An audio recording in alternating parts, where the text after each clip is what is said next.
Well, hey guys, how's it going?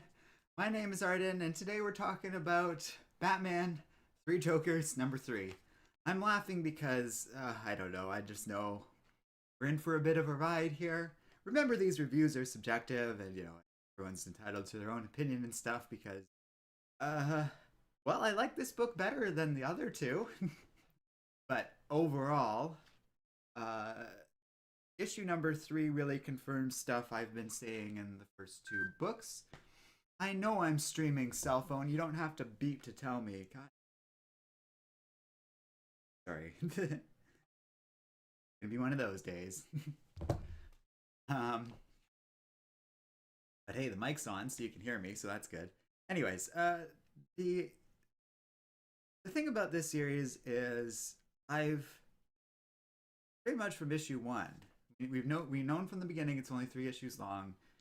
Know that these books are all longer than normal, but based on the amount of time that Jeff Johns, the writer of this series, wasted in that first issue, I felt like for all the build up, like idea of the three Jokers had been introduced way back in the days of the New 52, like kind of at its outset with the Dark Side War. So this supposedly big deal was kind of thrown out into the wind. It got a ton of attention at the time. I remember people like you guys, our community. Brandon Walton, thanks for joining us. Amen Altamani. Hard to read you guys' names. Uh, Thanks for joining us. If Amen, you were able to make it to stream too, you posted where we started. Oh, derailed myself and uh, saying hi to Brandon. Not that I mind Brandon. It's always good to hear from chat, but I forgot what I was saying. But the point being, as I know before that, I was saying this series is a bit of a huge letdown. Okay, now I remember. Because yeah, that idea got thrown out at the end of Dark Side War. Nothing happened. Jeff Johns did all that stuff with Doomsday Clock. I thought a long time ago maybe that was going to be tied into it. And the series finally got announced. It was kind of cool that they were going to attach it to the Black Label, but right from the get go, I said, well, if it's Black Label, that means it might not be main continuity. And over time, it became pretty clear it's not main continuity, or it's like very continuity optional, the way Jeff Johns described it. So if some other writer wants to follow up on this content, they can, but there ain't no plans to otherwise, I don't think. And what is there to follow up on? Because so Jason Fabok's artwork, along with Brad Anderson, doing some really awesome coloring. They remain excellent. They remain kind of perfect for this book. And Jeff Johns remains one of the worst writers that could tackle something. And that's really about all I can say about this spoiler free. Not recommend this book or this series. Waste of time and money. Either worth something on the market one day, I guess. But aside from the potential trade value, these books suck. They're awful. They remind me a lot of Heroes in Crisis. A lot of fluff, a lot of big, seemingly important moments that when you kind of dissect them a little bit, there's nothing there. So in this case, we have three Jokers. Two of them kill each other by the end of this series. Like, okay, we're going into spoilers at this point, by the way, if you can't tell. I feel like I was naturally leading up to that. Sorry, but I should make an explicit warning. There's and you guys gave me flack for saying this, but there is a romance teased between Barbara Gordon and Red Hood. Oh, okay. Resort Island, thanks for joining us. JF Hayes says, I love this series. And I say uh-oh, not because I expect angry dissent or something like that. I feel bad because well, like as I'm in the process of explaining, I struggle with the value of series and finding it. So let me kind of state my case then. So we are introduced to the idea of three Jokers. By this book, they finally kind of explain what the difference between them is, but I barely noticed it across the actual series. So I don't know why I'm supposed to care. Why do I care that there's three Jokers? Oh, okay, it's kind of a neat twist. It explains how Jokers sort of change attitudes over time. they didn't do anything fun with it here. Like, what was fun about this? I, I I'm asking out hostility to the like viewers who like it, because I know, uh, especially kind of like as this video goes downstream and gets watched by people, there are fans and defenders of this series. So I am genuinely asking because I really struggling to find the value in this. Mr. Breakmind says the covers look great. Yes. Part of my frustration is, once again, this does remind me of Heroes in Crisis in so many ways. The artwork's amazing. It's just nothing here. Nothing at all. So, three Jokers, I don't understand the point of that. But then there's this whole idea of them making many more Jokers. And they even teased in issue number 2 Red Hood becoming a Joker. Interesting ideas. At the beginning of this book, we go way beyond 3, and then we're introduced like dentist, the city planner, the cult leader, the fighter, the interrogator, Joker after Joker. All these failed attempts that these 3 Jokers have at recreating themselves over the years. Apparently, that's the idea. That's this story. Oh, they're trying to make another Joker. So I guess Red Hood didn't work out because that would be too interesting. So instead, they go after Joe Chill, and the whole book is kind of about Joker being like, oh, like, when Joe Chill becomes the Joker, he'll be bigger and a more personalized Joker than ever before. It's kind of what they did in Batman 1989. I'm not actually hostile to this idea. I'll answer your chat. I gotta stop interrupting with chat right now, but thank you, Henry Brown. I really appreciate it. I'll read through that in a minute. I want to complete this thought.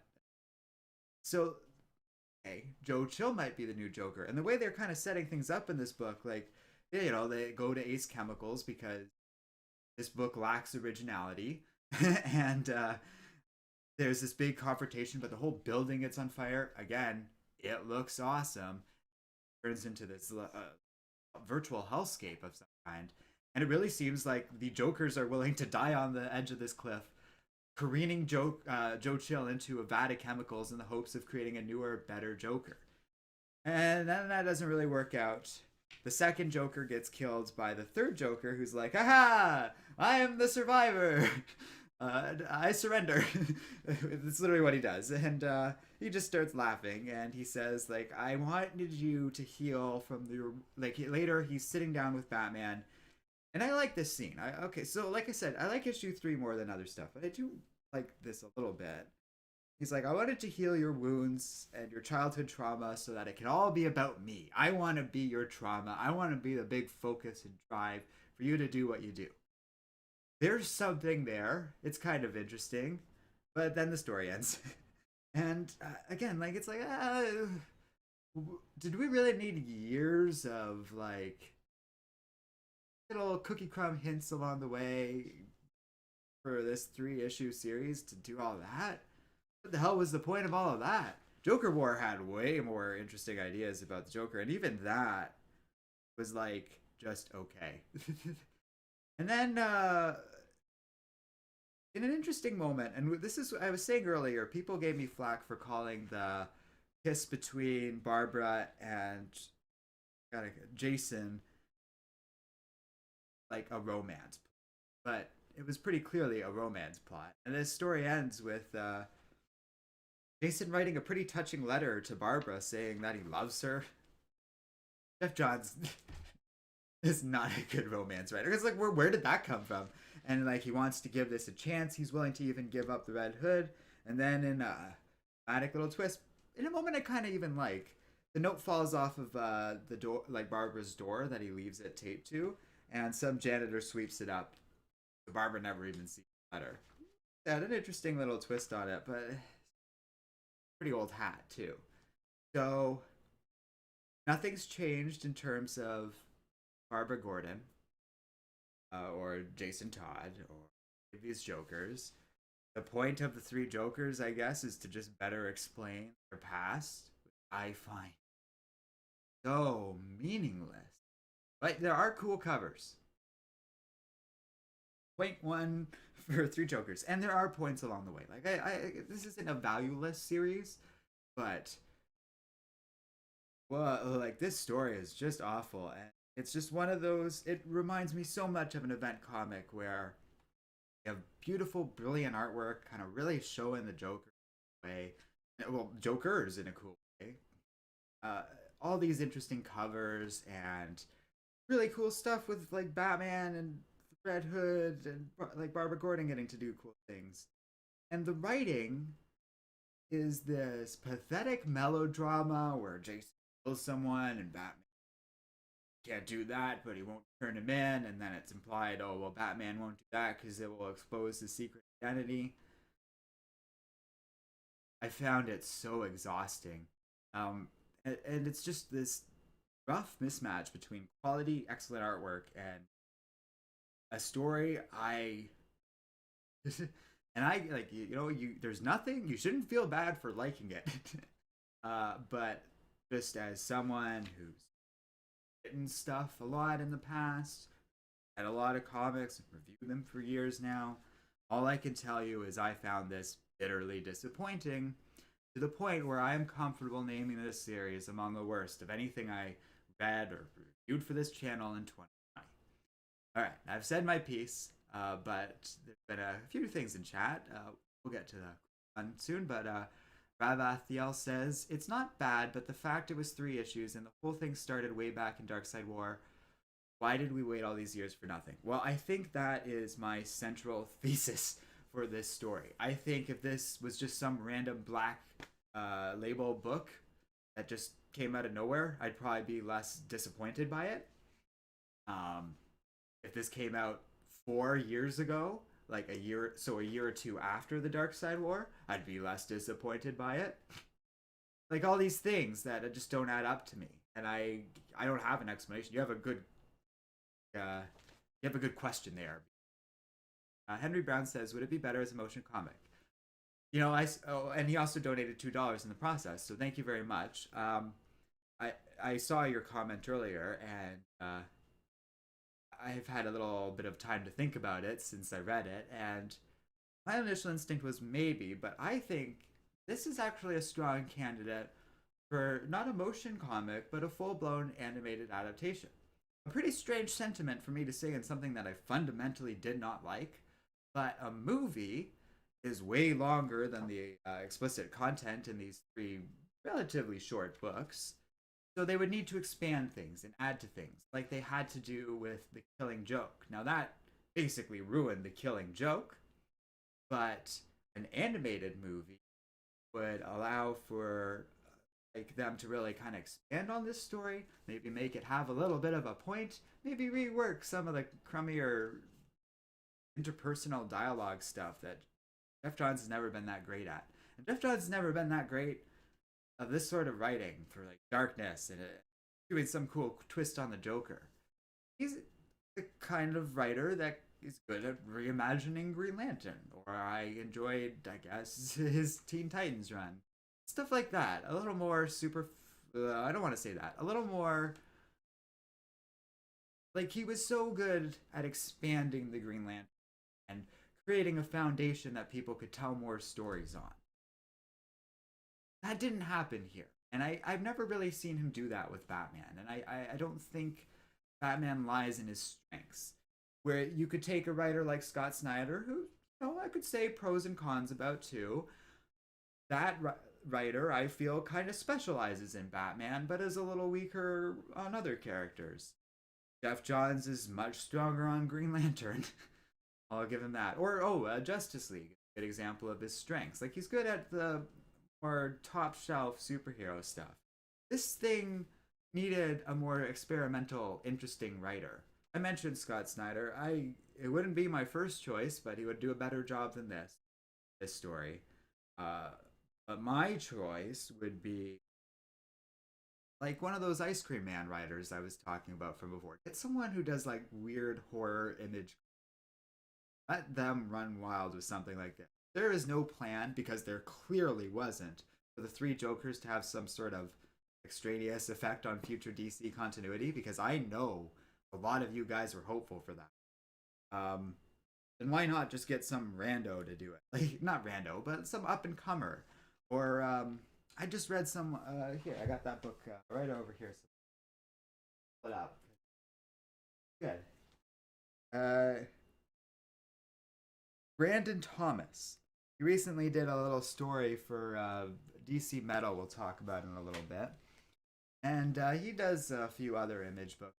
So he's a relatively new. I would pick someone like that and just try it out because if there was no plan, at least you know I bother with Jeff Johns. He's old news, and honestly, from what we learned about him last year, I am not a fan of that guy. You can look that up yourself. Look up Jeff Johns CE or something like that. I forget who specifically he had a beef with. Uh, oh boy, it's not a good story. Anyways, Brandon Walton just kind of reiterates what I said. There isn't really much of a reason for the concept of multiple Jokers.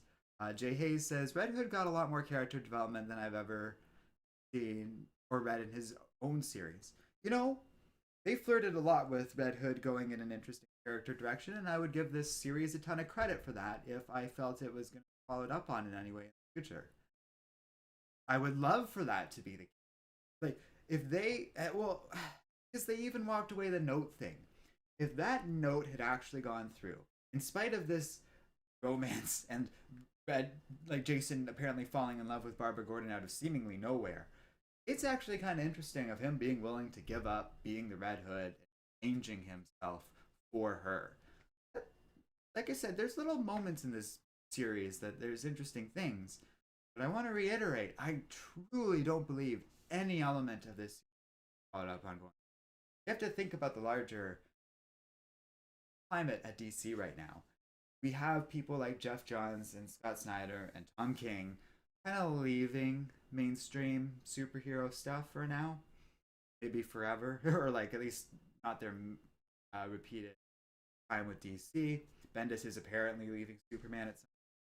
And the clear message I've received from stuff like Endless Winter that we are having a new generation of writers coming. So I really don't like. It's time for those old writers to wrap things up. So what the heck is the point of this? I give this book no credit for setting things up in the future. Truly. uh, and I don't fault the new writers for wanting to take things in their own direction. By the way, that's why people like Scott Snyder are very clearly wrapping things up with stuff. Death metal. King is kind of doing the Batman. He's got that Batwoman, Catwoman series. That Rorschach thing that's probably going to be break with DC for now. And it's not like acrimonious or whatever. They've just been around for years and want to do something else. And I don't fault anyone except for Jeff Johns. He's a jerk. uh, but I'm not trying to hold that political stuff behind. Well, he appear. Okay, we're not going to get into personal issues that he created over at the film part of DC's unit or what, like a business bomberant thing, whatever you want to call it, at Time Warner. I'm dancing around it because I just don't want to talk about it that much. But I just feel it's worth mentioning. That doesn't affect my opinion of this book. I think it's rotten either way. I just not like the guy deserves any special credit. Let's put it. Jose, yeah, it says at least it's not canon. Well, see, then you also have people like that who, like, I have no interest following up on personally. So there's going to be a huge element of the fan base that's not interested too. So I wasn't convinced after the first issue that everything about issue number 3 is cemented the stuff I said first two series. Pointlessness, it not being in canon, like all that stuff holds true. Didn't change anything, which is unfortunate because when I first started reading that first issue, or no, sorry, the first few pages of this issue is okay, there's some real potential. That page where they're just like, oh, there's way more Jokers than 3. I was like, oh, it's kind of an interesting little moment. That cover kind of evokes what they were getting at for a second there, but nothing.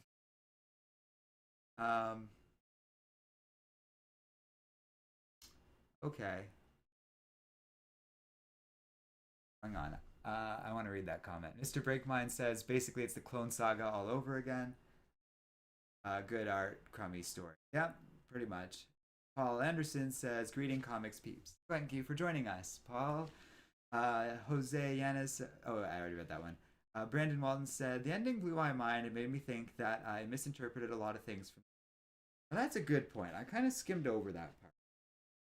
But, where is it? Somewhere in here, they kind of, they dance around that moment a little bit and add a little bit more potential context. I can't remember. But I do remember reading that.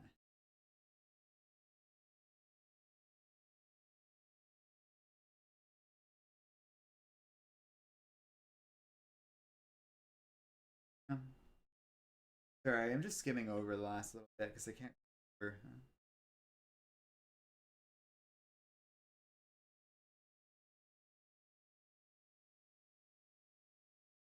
Ah. Yeah, there's some cool moments between Barbara and James. I don't know. I don't know if that really changes my opinion. That gets into the Killing Joke, which I've never like. I've lost a lot of esteem for, and I don't know if it really holds up. Sorry, that was a lot of dead air as I processed what he was saying about like how it sexualized the killing. It didn't. Or to be honest, like the Killing Joke's dead to me after Alan Moore because he convinced me that that book isn't great. And he's the writer. He should know. He's like, oh well, like I don't know, it's very violent, and I don't really stand by it anymore. And he really doesn't like how it turned Batman and the Joker into this. So, but Henry Brown donates another $5 and says maybe using real life events or criminal could be more. Plus, even America's most dangerous. Oh, I like pitching ideas. The rough part about that is I feel it creeps into.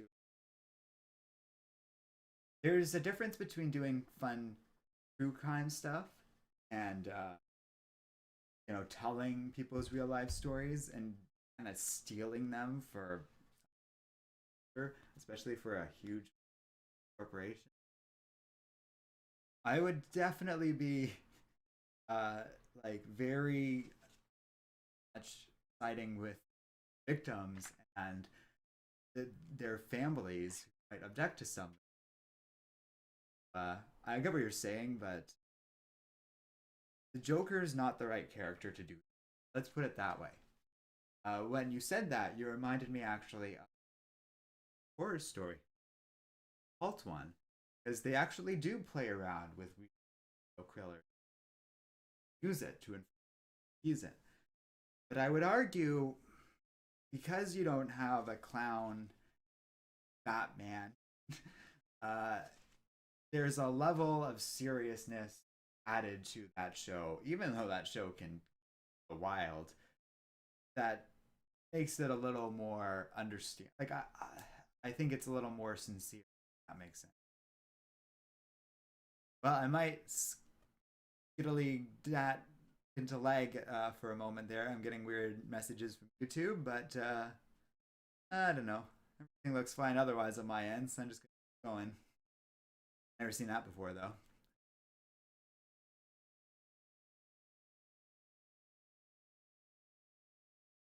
Brandon, I think you just caught something that I didn't. I think you got it right. I don't know. I don't really think that story needs to be reformed every time that. But, um, let's just put it that way. When it comes to the Killing Joke, I just stop touching it. Just stop. It doesn't hold up well. There's a ton of problematic gender violence elements that Alan Moore himself is uncomfortable. Leave that story alone. I almost slipped out an F bomb. I'm so frustrated with how it keeps getting dragged in the mud. Because you know what? Every time it gets dragged back up, my opinion of it diminishes. It's not like I'm threatening it. It happens because then we have to re-examine it. And it's like, oh right, it's horribly flawed. I loved that story. Then that stupid animated movie made me, like, have to take a serious look at it again. It's not very well. Now apparently we're doing this again, and I want to do that. Let sleeping dogs lie. And I'm not criticizing Brandon or anyone else in that. I'm criticizing DC. DC should know better than poking stories like that.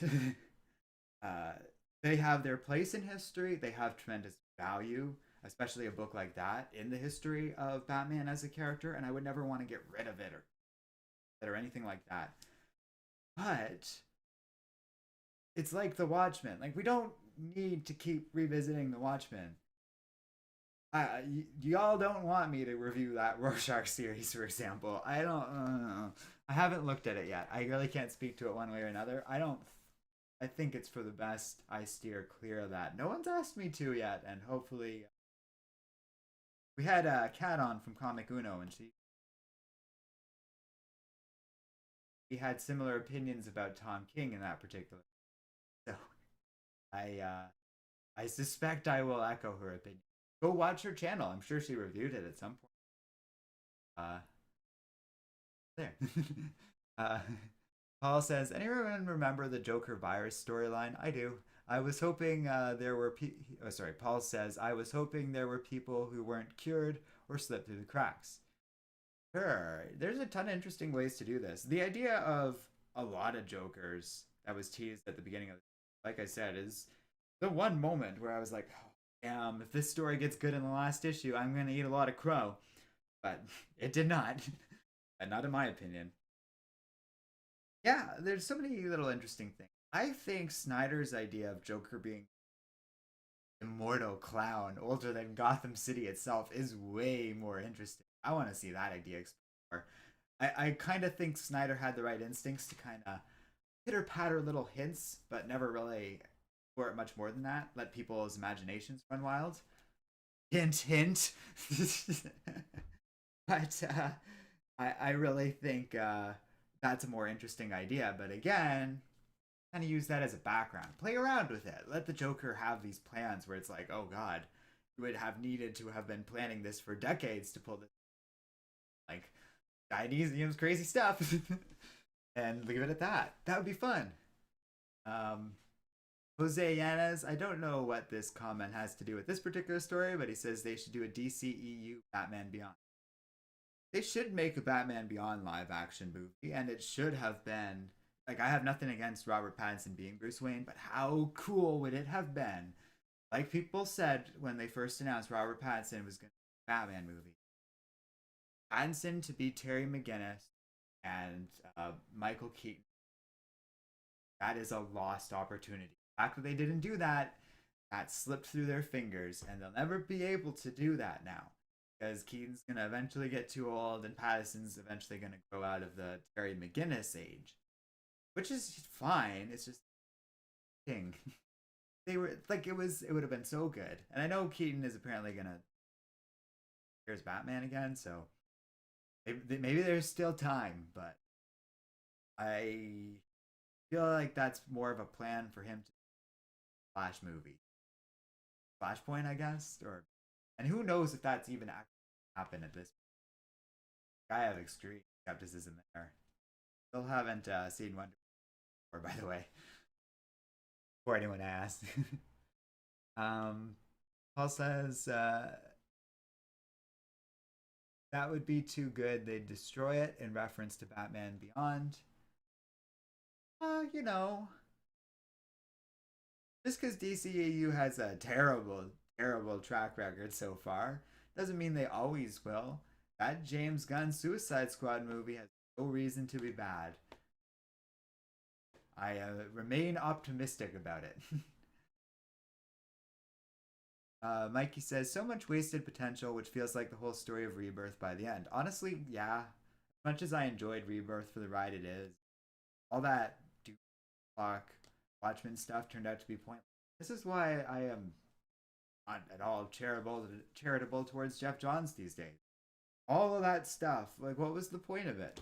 Nothing in the case of Day Clock. Nothing in the case of Three Jokers. How exciting! Like that has, and the thing about that, and maybe people don't really appreciate this, that has framed so much of DC content over the last several years. It's strikingly disappointing. It's just a good thing that Snyder kind of came in and built his own mythology around all of this. I feel like we would all be much more disappointed if there wasn't all the stuff with metal and death metal going on around these years, and these other cool stuff around all of this. It's the only reason that they've had any value out of anything. Um, and how disappointing that all that stuff with like Mr. Oz and uh, Dr. Manhattan really didn't amount to anything at all. Just shuffling characters in and out, playing around with memories, and it's like, oh, Manhattan's the reason that Rebirth happened.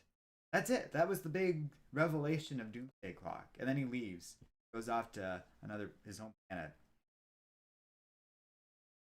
That's a decades old Simpsons reference there. uh, Jose says they should cast David Mazouz or Timothy Chalamet for, I assume, Terry McGinnis. I don't really know much about those actors. I know the names from both of them, and I'd be able to place them if you showed a picture of them right now.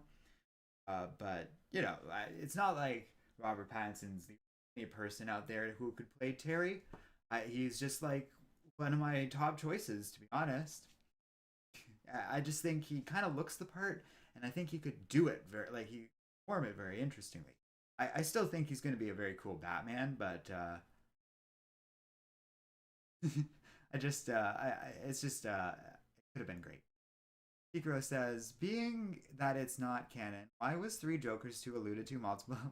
Hey, here's a great question. Why was Three Jokers alluded to multiple times in the actual canon releases before the mini came out? Big old shrug there. That's a plot hole now, isn't it? Or maybe this stuff is canon after all. You could easily place this before death metal and just be like, well, all the crazy stuff there wiped this from history. Haha. Sucks to be you.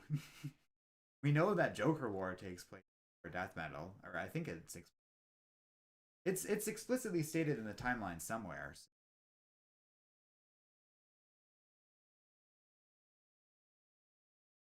JF says, I wish it was canon or something. I don't know. As it stands, it doesn't. You could either make it non-canon and really have some fun with these characters, or you can make it canon and follow up on these things. As it stands, I think they wanted to kind of never quite explicitly call this non-canon so that they could kind of tease people with it being more important than that, but are very aware that it's not going to be followed up on. So that's why they made it Black Label. Because really, like, is there any reason otherwise for this to be Black Label? It didn't really feel all that more mature than the average Batman comic that way. Or if anything, it felt less mature than the average Batman comic. That I felt like I was insulting Batman comics that way. Like Scott Snyder and Tom King don't deserve that kind of criticism. As much as I have criticized Tom King's Batman, it had more of a point and purpose than this. It had way more to say. Where were we in chat? Bro says, I wonder if they will say this took place in Elseworld. The second it conflicts with something, they will. Especially in light of the Omniverse stuff that they're very much heading towards post-death metal. At this point, everything's canon and non-canon as far as we should all be concerned. And that's actually the way I like it. That means that if someone actually does come up with a brilliant idea to follow up on with this story, they can still do it in pretty much any situation, as long as DC lets with their own established rules at this. The idea of the Omniverse should endless worlds out there with endless possibilities, which is what it should always be. Because then you can just let writers do what they do best and be at their maximum potential of creativity. That doesn't mean that every story needs its own Elseworld. It frees the writers up to create a new one, and that's something they explicitly couldn't do back in the days. I don't know why it took us 10 years to get to this.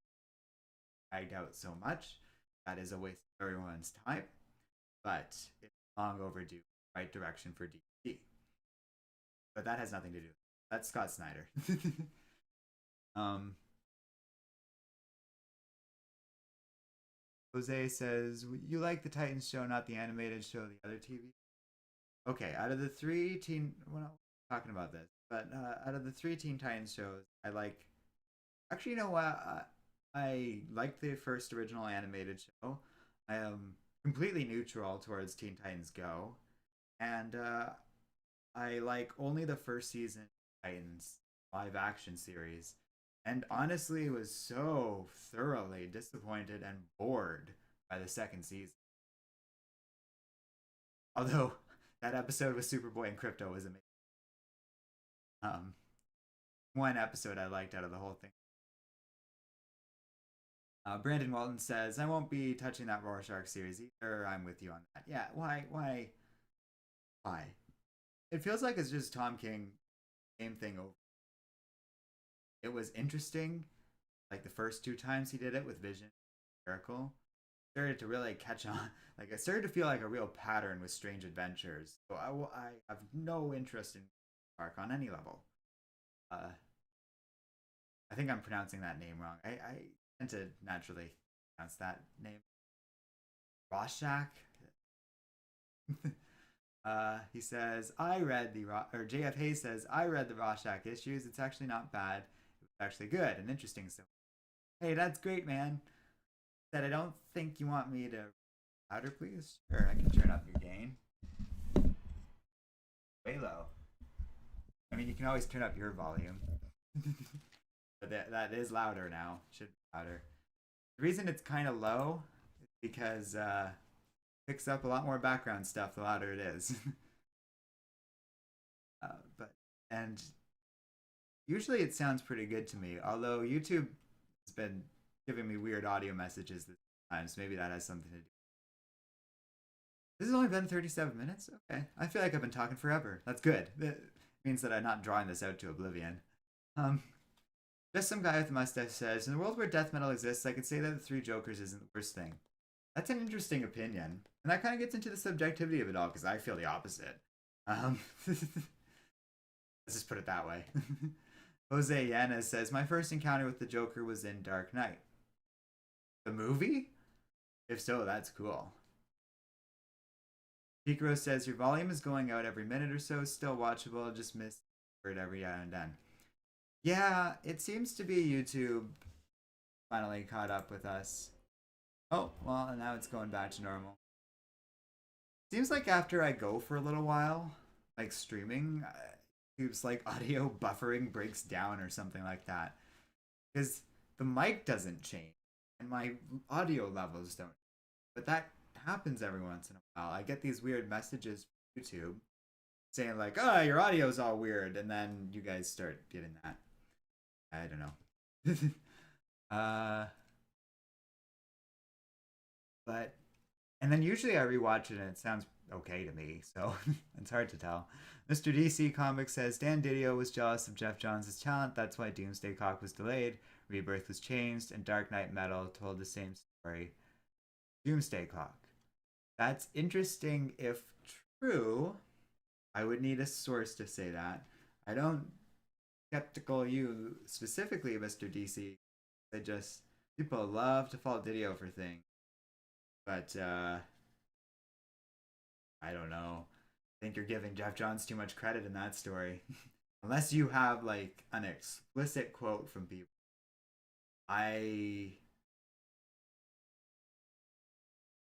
Like, that doesn't match Jeff Johns' career, what he was doing in between those years of, like, when he stopped writing Justice League and when Doomsday Clock came out. Dude was over at the Warner Brothers being racist, making movies. In that order. And so, like, I don't think there was that political thing going on, or at least I've never heard of that before.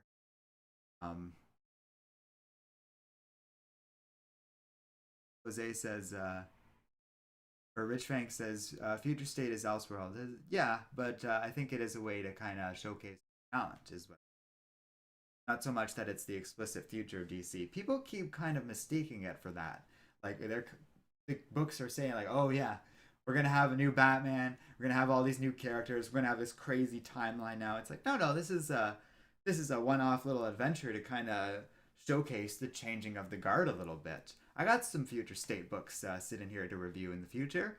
I'm looking forward to doing that. Very curious what they are going to be like. I have no idea actually. So we'll talk about that soon. Um, Rich Frank says I'm still reading DC's. Me too. That is also this book came out a little while ago. I'm kind of catching up on some stuff here. DC's we have quite a few issues to catch up on. Death Metal, X of Swords. I still got to talk about a bit more, but we'll get caught up on all that soon enough. I wanted to get around to this because it's been wrapped for a while. People have been interested in my reviews of it. It's worth talking about. I'll give it that. Like it.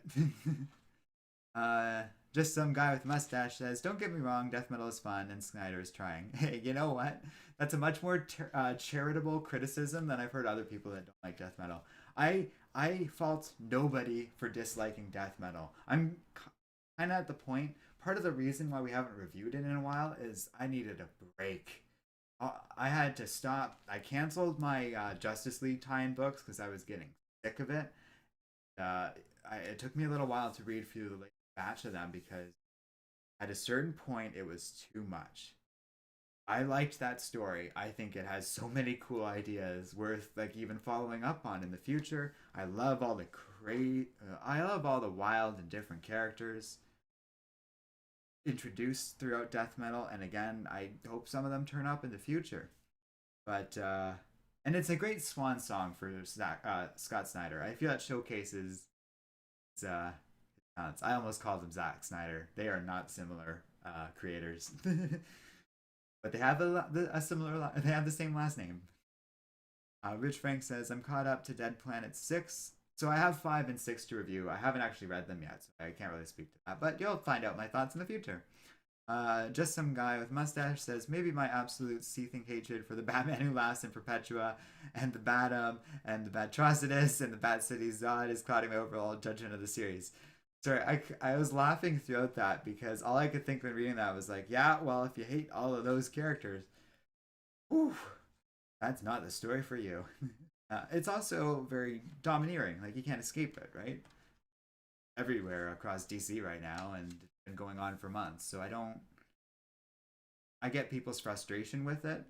I've heard a lot of critics compare it unfavorably, and we're going to talk about this in a bit, to X of Swords. And I do think, as much as I do have I think I like death metal in a very vicarious way. It's like, this is just wild fun. Leighton 13 says, "Death metal honestly felt like Secret Wars light." Honestly, I agree, and that's why I like it. You know, I would prefer a full-fledged Secret Wars, I guess, but I'm fine with just a light version of that. It's like, oh, this was a fun enjoyment. That being said, that's my opinion of it a few months ago. Like I said, I got sick of it to the point where I needed a break.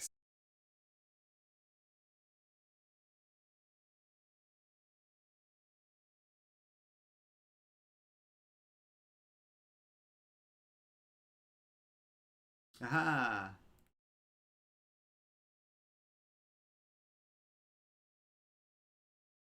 Okay. Yeah, I think I'm back. Sorry guys. Never had the internet dropped out during a stream. We talked about it earlier, and I always wondered what that would be like. So I was about to close it through my phone, but okay. I think that's probably a good sign to wrap it up. Interesting. Yeah, we haven't really reviewed. I've done an early Friday evenings before, so I think it's just time for my internet to fart out, I guess. I did reset the router and modem, so I expect things are fine now, but we were kind of wrapping up anyways. Um, okay. So, oh, where were we? I'll read the last little bit of chat, though. Mr. DC Comics says, "The Outsider story was cool with Katana." That's good to know. Bucket Think Tank says, "I missed it, rats," referring to the stream. "I like Three Jokers, but I've just been burnt out on the Joker. Where's my Two-Face and Penguin stories?" You know, that's an excellent point. I probably would like that's another thing working against this story. And something I was saying earlier, it is nutty that DC, and maybe this is Didio's fault, like DC, Mr. DC Comics was saying earlier in chat. The idea of DC putting out the Joker War and three Jokers at the same time was a terrible, terrible decision. So sick of the Joker. In the general climate of the comic book world, where I already am sick to death of the movie, Joker in this movie, Joker in that movie, Joker in Suicide Squad. Let it go! They've destroyed this villain just by reusing him over and over and over and over again. Layden says, for me, it was honestly just, oh, I know that. Want to do anything else with it? No? Okay, fair enough. Have fun. In terms of death metal. That's fair. That's how I felt about this, to be honest. It's interesting that I can kind of see the echoes between the two stories, even though I enjoyed one a lot more than the other. I feel like the point of death metal, to me, that I've always interpreted as, is just, we're gonna have a party. Like, that's from day one, that is how I interpret it. When you call something death metal, and the same thing I kind of got out of metal too. It's just like, all right, like, we're going nuts. We're gonna just have crazy imagery and different Batman characters, and they're all evil Batman, and they're running around, and we're gonna dress up all our DC characters as like 80s metal, like animated cartoons. What's that movie called? I forget, but Mad Max style, like outfits, all that sort of thing. And I'm all for it. This is like, yeah, let's have fun. And for a long time, I did have fun. The only issue is you cannot drag out a party over the course of months. So they should have squished it a little bit. They did say, you know, death metal was originally going to kind of be this little mini series thing, and then they sort of expanded on it. And I remember in the early days of death metal, I was like, well, it's good, but I wish we got more of this world, and we got a lot more of that world. So I, I don't know what I want. And then there's a bunch of chat responding to my internet hopping on and off. So we're just gonna skip right by that. Someone is saying somebody's watching Netflix in the house. I'll have you know, I actually, oh, you know what? I do have YouTube running a video kind of in the background, so maybe that is it. But no, everything went down for a second. Even on my phone, I was relying on data to basically. I was gonna go on my phone and turn it off because I said that's never actually happened before. It's kind of interesting. Now that I think about it, there is probably a way I can create a little backup using my data to avoid stuff like that. I never really thought of that before. Jen Solomon, no need to apologize for being late. Although we are trying something new this weekend. We're gonna try doing a little bit of a streaming schedule because I have a much more stable schedule. You guys can kind of know when I'm streaming over the weekend, and during the course of the week, I'll be working on scripted video. Do so. So it should be kind of a fun way to do it. So you can go to our main channel's page and see what this weekend's streams are going to be and what time they are and whether or not you'd like to join us, which should be fun.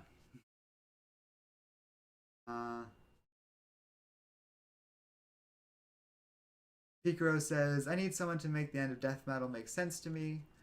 We will get into all of that. That book just came out, and I'm gonna do the last little bit of death metal books I have left in one big stream, and we'll make it into a whole big long event thing. Really talk about some of this stuff we talked about at the end of this stream here. Jen Solomon says she really liked death metal. It was cool in their opinion. I agree.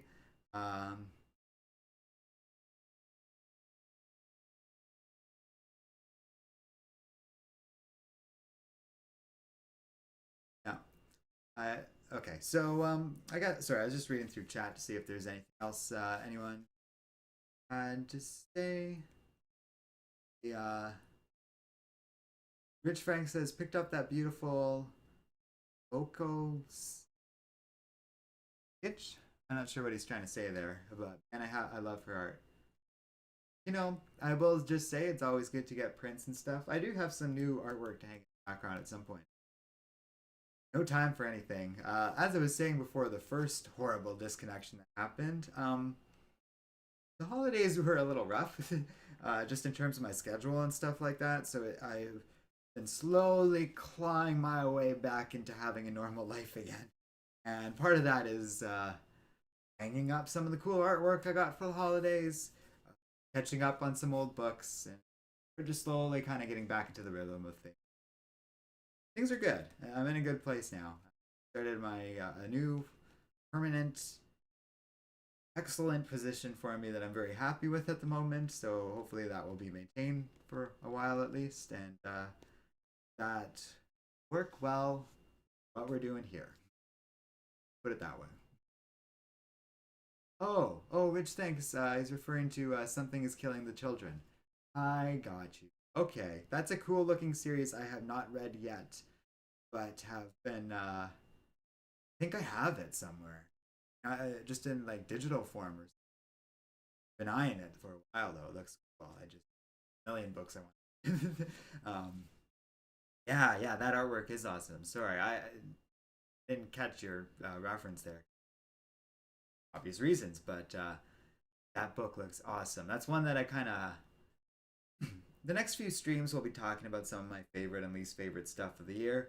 The only downside of that is I obviously haven't read everything, uh, and that one is a bit of a as a gap in just the stuff I've had time to check out this year.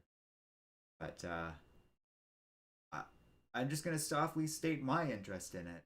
It sounds like a cool series. But I can't really recommend that per se, but I recommend it in the sense that I'm interested in. I think it looks. You should check that book out. It's yeah. I'm thinking of the right thing, right?